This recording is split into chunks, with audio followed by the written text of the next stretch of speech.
trucks accident cases are vastly different from car accidents because of the sheer velocity and the force and the magnitude of the impact of the accident itself. Truck accidents are more likely to cause very serious injuries or death than car accidents.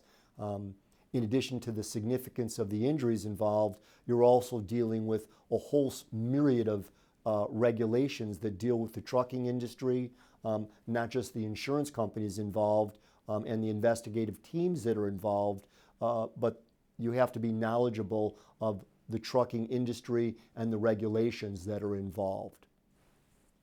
Well, having expertise in the area just because of the number of years is one way.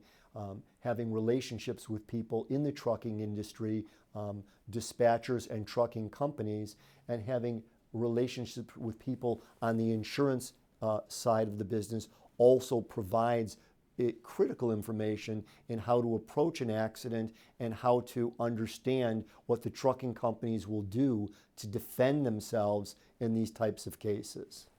Well, if the person is capable of speaking, I think the most significant mistake that people often make is they give recorded statements, or they talk to the insurance company or investigators for the trucking companies, thinking that they're helping themselves, when in fact those statements and those investigations are done to protect the trucking company and the insurance companies on behalf of the trucking companies.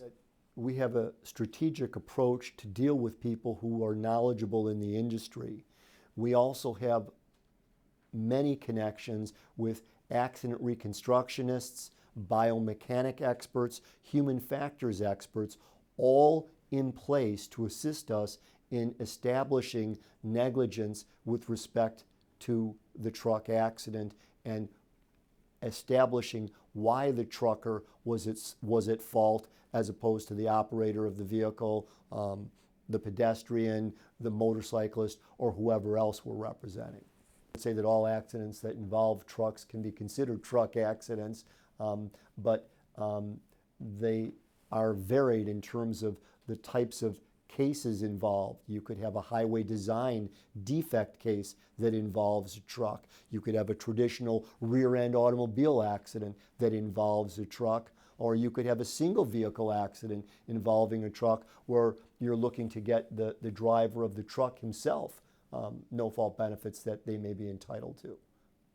Well, in any truck accident case, there are economic damages and there are non-economic damages.